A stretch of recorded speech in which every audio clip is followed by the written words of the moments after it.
wabarakatuh. Shalom, Om Swastiastu, Namo Buddhaya, salam kebajikan dan salam sejahtera bagi kita semua.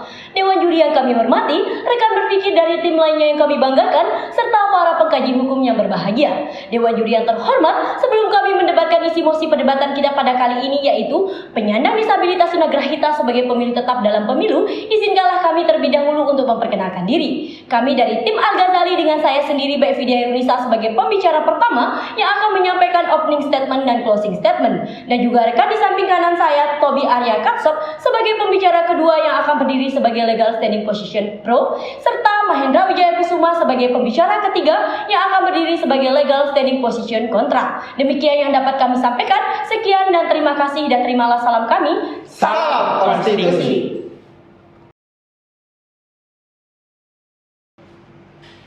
Pax Populi Vox Dei, suara rakyat adalah suara Tuhan. Sebagai negara demokrasi, maka tentunya pemerintah Indonesia berkewajiban melibatkan rakyat dalam segala urusan pemerintahannya. Karena pada hakikatnya, kekuasaan suatu negara demokrasi berada di tangan rakyat untuk kepentingan bersama. Dewasa ini mengikutsertakan penyandang disabilitas tunagrahita pada pemilu tahun 2024 banyak menuai pro dan kontra dari berbagai kalangan. Penyandang disabilitas tunagrahita sendiri adalah salah satu jenis disabilitas yang termasuk kategori disabilitas intelektual dan mental sebagaimana yang disebutkan dalam Undang-Undang Nomor 8 Tahun 2016 tentang penyandang disabilitas. Profesor Muhammad selaku Dewan Kehormatan Penyelenggara Pemilu Republik Indonesia pada tanggal 8 Agustus 2018 menjelaskan bahwa ada 5 prinsip pemilu dalam suatu negara demokrasi seperti Indonesia, yaitu kebebasan, keterbukaan, keadilan, kejujuran, dan kompetitif. Dalam hal kebebasan, Profesor Muhammad menjelaskan bahwa seorang pemilih dalam pemilu tidak boleh mendapatkan intervensi dari pihak manapun untuk menentukan pilihannya, baik berupa tekanan dan paksaan dalam bentuk apapun. Hal ini dimaksudkan untuk mewujudkan pemilu yang bersih pada tahun 2024 mendatang. Hal inilah juga yang mendasari munculnya pro dan kontra dari berbagai kalangan terkait dengan mengikutsertakan penyandang disabilitas tunagrahita pada pemilu tahun 2024 mendatang. Pihak pro menyatakan bahwa mengikutsertakan penyandang disabilitas tunagrahita sebagai pemilih tetap dalam pemilu tahun 2024 adalah upaya pemenuhan hak mereka sebagai warga negara Indonesia. Hal tersebut berdasarkan Pasal 27 ayat 1, Pasal 28D ayat 1, dan Pasal 28H ayat 2 Undang-Undang Dasar Negara Republik Indonesia tahun 1945 yang pada pokoknya mengatur bahwa setiap warga negara memiliki kedudukan dan perlakuan yang sama serta terbebas dari adanya diskriminasi dalam bentuk apapun. Tim Pro juga mendasari keberpihakannya pada Undang-Undang Nomor 19 Tahun 2011 tentang pengesahan Convention on the Right of the Person with Disabilities yang dengan tegas menyatakan bahwa penyandang disabilitas tunagrahita memiliki hak yang sama dengan warga negara lainnya dalam kehidupan berbangsa bernegara, termasuk untuk memilih dalam pemilu. Tim Pro meyakini bahwa upaya pelibatan tunagrahita sebagai pemilih tetap dalam pemilu tahun 2024 akan sejalan dengan Pancasila yang mengamanahkan adanya keadilan sosial bagi seluruh rakyat Indonesia. Pernyataan berlawanan datang dari pihak kontra yang menyatakan bahwa mengikutsertakan penyandang disabilitas tunagrahita sebagai pemilih tetap dalam pemilu tahun 2024 justru akan mencederai asas kebebasan dan kerahasiaan pemilu. Hal tersebut didasari dengan adanya perlakuan khusus berupa pendampingan bagi para pemilih tunagrahita saat proses pencoblosan berlangsung. Dikarenakan pemilih tunagrahita memiliki jalan berpikir yang lambat jika dibandingkan dengan pemilih yang lain, sehingga memerlukan pendampingan saat proses pencoblosan. Dengan pandangan inilah yang melatar belakangi munculnya mosi perdebatan kita pada kali ini. Sekian dan terima kasih. Ecum et bonum est lex legum. Apa yang adil dan baik adalah hukumnya hukum. Assalamualaikum warahmatullahi wabarakatuh. Salam sejahtera untuk kita semua. Perkenalkan, saya Tobi Arya Katsop akan menyampaikan argumentasi dan legal standing position pro. Dewan juri yang kami hormati, sebagai sebuah negara demokrasi, Indonesia berkewajiban memberikan hak kepada seluruh warga negaranya karena sejatinya sesuai dengan pasal 1 ayat 2 Undang-Undang Dasar Negara Republik Indonesia menyatakan dengan tegas bahwa kedaulatan berada pada tangan rakyat dan dilaksanakan menurut Undang-Undang Dasar, yang mana salah satu bentuk pelaksanaan kedaulatan rakyat adalah penyelenggaraan pemilu, di mana rakyat diberikan kesempatan untuk memberikan hak pilihnya. Pemberian hak pilih bagi tunagrahita adalah kewajiban suatu negara. demi memberikan rasa keadilan seperti yang diamanatkan dalam Pancasila, yakni adanya keadilan sosial bagi seluruh rakyat Indonesia. Hal ini sesuai dengan teori keadilan yang diusut oleh John Rawls, yakni institusi sosial dikatakan adil jika diabdikan untuk memaksimalkan kegunaannya, yang artinya Dewan Juri yang terhormat, negara maupun lembaga yang menyelenggarakan pemilu baru dapat dikatakan adil apabila dapat mengakomodir suara dan hak pilih seluruh warga negaranya, termasuk para penyandang disabilitas tunagrahita dengan maksimal.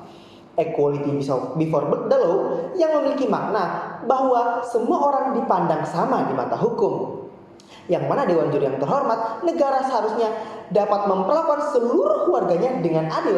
Hal ini sesuai dengan amanat konstitusi dan undang-undang, yakni pada pasal 27 ayat 1, pasal 28D ayat 1, pasal 28H ayat 2, serta Undang-Undang Nomor 19 Tahun 2011 tentang pengesahan Convention on the Right of Person with Disability, yang pada intinya Dewan Juri yang terhormat mengamanatkan adanya kedudukan yang sama, kemudahan serta perlakuan khusus untuk memperoleh kesempatan yang sama dalam hukum dan penyelenggara negara, termasuk dalam pelaksanaan pemilu. Pemberlakuan khusus bagi tunagrahita bukan berarti sebuah diskriminasi bagi masyarakat umum, karena dalam putusan Mahkamah Konstitusi nomor 16 tahun 2010 telah mengatur bahwa perlakuan khusus dalam pasal 28H ayat 2 adalah sebuah jaminan konstitusional terhadap mereka yang mengalami diskriminasi seperti pembatasan, pembedaan, serta kesenjangan partisipasi dalam politik dan kehidupan publik. Karena itulah Dewan Juri yang terhormat, para penyandang disabilitas tunagrahita harus mendapatkan perlakuan khusus untuk dapat mengakomodir hak-hak politiknya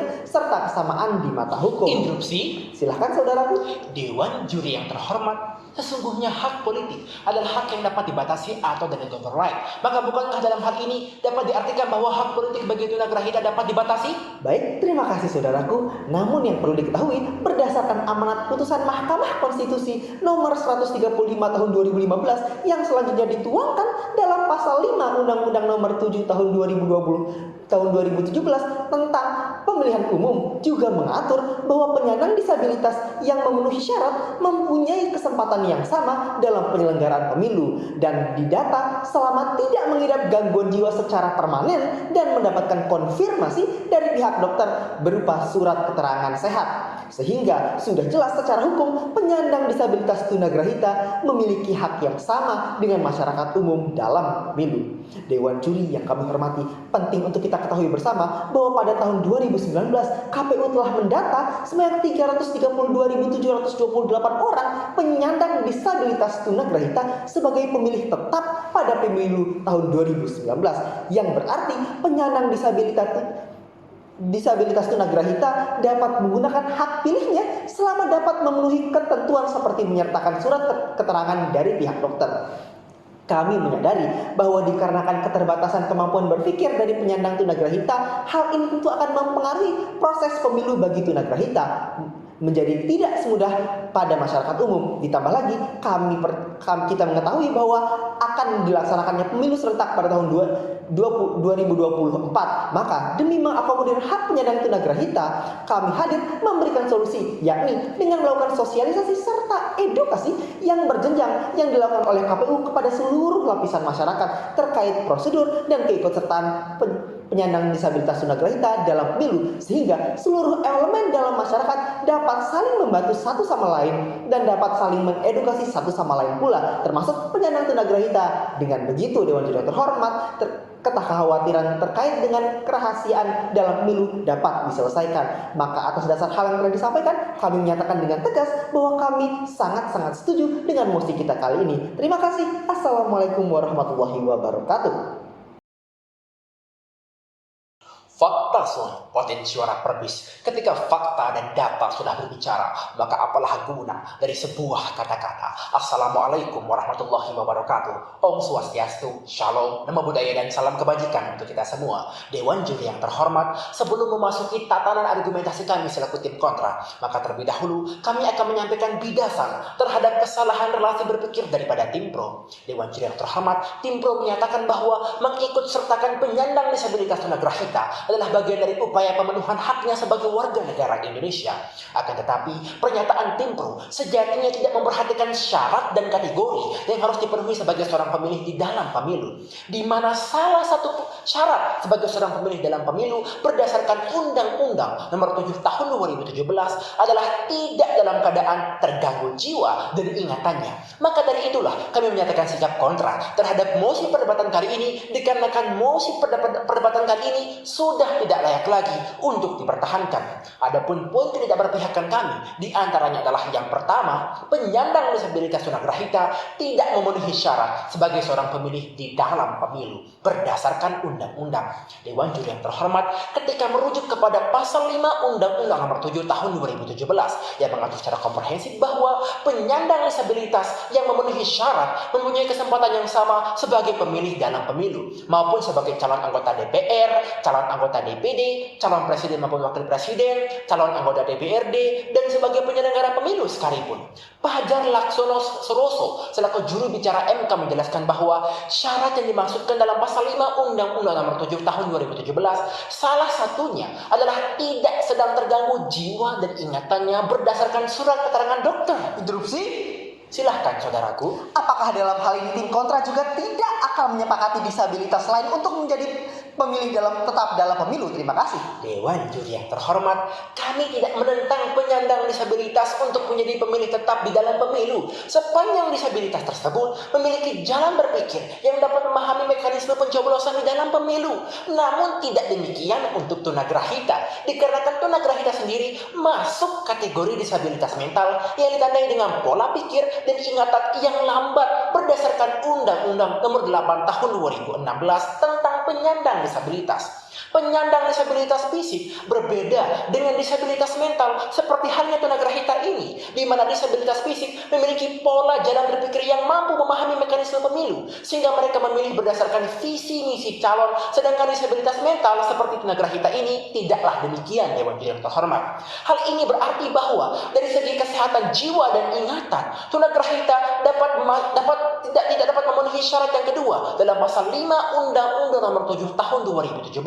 Dikarenakan Fajar Laksono selaku juru bicara MK menjelaskan bahwa perasi jiwa dan ingatan pada pasal 5 Undang-Undang Nomor 7 Tahun 2017 merujuk kepada disabilitas mental seperti halnya tunagrahita ini. Oleh karena itu kemudian Dewan Juri yang terhormat Arif Rahman Budiman selaku Ketua KPU tahun 2019 menjelaskan bahwa tunagrahita akan mendapatkan perlakuan khusus berupa pendampingan saat pencoblosan ke bilik suara, dan hal ini sejatinya bertentangan dengan asas kerahasiaan di dalam pemilu. Apalagi Ilham Saputra selaku Ketua KPU tahun 2021 menjelaskan bahwa praktik yang sama akan dipraktikkan untuk pemilu tahun 2024 mendatang. Poin tidak berpihakan kami yang kedua adalah hak politik sejatinya merupakan hak yang dapat dibatasi atau delegable right. Jimli Asidki selaku Guru Besar Fakultas Hukum Universitas Indonesia dalam bukunya Hukum Tata Negara Darurat menjelaskan bahwa delegable right adalah hak-hak yang masih dapat dikurangi bahkan dibatasi pemenuhannya oleh negara dalam keadaan tertentu. Hak yang dimaksudkan seperti hak sipil dan hak politik warga negara. Hak untuk menentukan suara dalam pemilu masuk dalam kategori delegable right. Hal demikian dapat berarti bahwa negara dapat membatasi hak politik tunagrahita seperti halnya tidak mengikut sertakan tunagrahita sebagai pemilih tetap di dalam pemilu. Prof. Jimli Asidki juga menambahkan bahwa dalam posisi ini negara bukan berarti melanggar hak asasi setiap tunagrahita di dalam negara Indonesia sendiri, dikarenakan dalam hal ini negara melindungi kepentingan pemilu, melainkan lebih kepada tindakan melindungi kepentingan negara untuk menciptakan pemilih yang berkualitas dan bukan hanya mengedepankan kuantitas pemilih di dalam pemilu. Adapun solusi yang kami tawarkan adalah dengan mencabut hak pilih bagi disabilitas tunagrahita untuk sementara sampai ia mendapatkan surat keterangan rekomendasi dari dokter maupun profesional dalam pemilu tahun 2024 mendatang, di mana kami menginginkan pemilu tahun 2024 menjadi pemilu yang bersih dengan mengedepankan kualitas suara pemilih yang didasari dari pengenalan pemilih berdasarkan visi misi calon dan pemimpinnya. Sekian yang dapat kami sampaikan. Wabillahi taufiq wal hidayah. Assalamualaikum warahmatullahi wabarakatuh dan salam konstitusi. Baik, kita sama-sama sudah mendengarkan pemaparan argumentasi baik itu dari segi pro maupun kontra. Maka berdasarkan pemaparan dari kedua legal standing position tersebut, kita dapat simpulkan bahwa yang pertama, adanya kesamaan kedudukan di antara penyandang disabilitas tunagrahita dengan masyarakat umum dalam konstitusi dan undang-undang. Dua, perlu adanya perlakuan khusus dalam sistem pemilu bagi penyandang disabilitas tunagrahita sebagaimana hal tersebut telah dipraktikkan dalam pemilu tahun 2019 lalu. Akan tetapi, perlu untuk menjadi perhatian bersama sebagaimana yang disampaikan tim kontra tersebut bahwa yang pertama, penyandang disabilitas tunagrahita tidak memenuhi syarat sebagai seorang pemilih di dalam pemilu, di mana syarat tersebut salah satunya adalah tidak dalam keadaan terganggu jiwa dan hak ingatannya. Yang kedua, mengikutsertakan penyandang disabilitas tunagrahita sebagai pemilih tetap dalam pemilu tahun 2024 mendatang sejatinya bertentangan dengan asas pemilu yang bersifat rahasia dan bebas dari intervensi pihak manapun. Hal tersebut dikarenakan adanya penampingan yang diberikan dari pihak panitia kepada pemilih tunagrahita saat proses pencoblosan berlangsung. Terlepas dari adanya pro dan kontra dari berbagai kalangan masyarakat, kami berharap apapun yang menjadi putusan pemerintah khususnya KPU dapat mewujudkan pemilu yang bersih pada tahun 2024 mendatang. Membeli palu ke Cibubur, pakunya beli di Cianjur. Agar negara tidak menjadi hancur, mari laksanakan pemilu dengan jujur. Sekian dan terima kasih. Wassalamualaikum warahmatullahi wabarakatuh. Salam, Om Santi Santi Om, dan salam konstitusi.